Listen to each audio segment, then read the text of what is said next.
সম্মানিত সুধী, আসসালামু আলাইকুম রহমতুল্লাহ। এই বিরানগড়ের সাহায্যেই কি আপন ঘর ঠিক করতে এসেছি। খলিফা ওমর ইবনে আব্দুল আজিজের বাসগৃহ।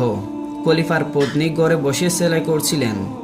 সে সময় একজন মহিলা খলিফার গৃহে প্রবেশ করলো। খলিফার ঘরের দরজায় গিয়ে দাঁড়ালো। সে পরিচয় দিল, আমি সুদূর ইরাক থেকে এসেছি।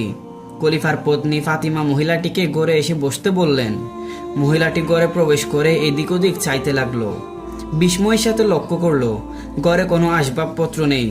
সে খলিফার পত্নীর দিকে চেয়ে বলল, এই বিরানগড়ের সাহায্যে কি আপন ঘর ঠিক করতে এসেছি।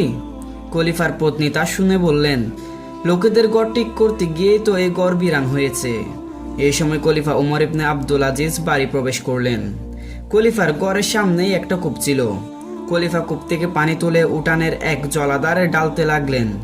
তিনি পানি ডালছিলেন আর মাঝে মাঝে ফাতিমার দিকে দেখছিলেন।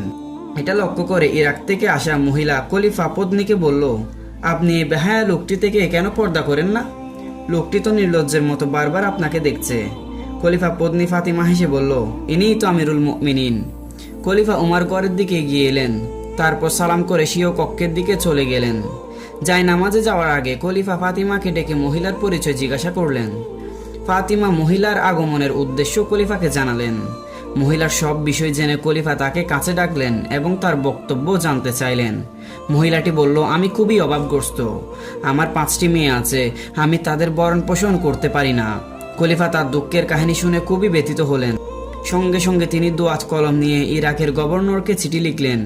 খলিফা মহিলার প্রথম, দ্বিতীয়, তৃতীয়া ও চতুর্থ মেয়ের জন্য ভাতা নির্ধারণ করে দিলেন আর বললেন, পঞ্চম মেয়েকে ওই 4 জনের ভাতা থেকেই পরিপোষণ করতে হবে। মহিলা চিঠি নিয়ে ইরাক চলে এলো। পরে সময় করে দেখা করলো ইরাকের গভর্নরের সাথে। গভর্নর উমার ইবনে আব্দুল আজিজের চিঠি পড়ে কাঁদতে শুরু করলেন। মহিলাটি উদ্বিগ্ন হয়ে জিজ্ঞাসা করলো, খলিফা কি মারা গেছেন? গভর্নর হাসিমুখে জবাব দিলেন। মহিলাও কাঁদতে শুরু করলো। গভর্নর তাকে প্রবোধ দিয়ে বললেন, তোমার আশঙ্কার কোনো কারণ নেই। ওই মহামানবের চিঠির অমর্যাদা আমি করব না। গভর্নর চিঠির মর্ম অনুসারে মহিলাটিকে তার প্রাপ্য ব্যবস্থা করে দিলেন। প্রিয় দর্শক, আজকের ভিডিও এখানে শেষ করছি। ইনশাআল্লাহ তাআলা দেখা হবে পরবর্তী কোন এক ভিডিওতে। ততক্ষণ পর্যন্ত ভালো থাকুন, সুস্থ থাকুন, MM ফাউন্ডেশনের সাথে থাকুন। ধন্যবাদ। আসসালামু আলাইকুম ওয়া রাহমাতুল্লাহ।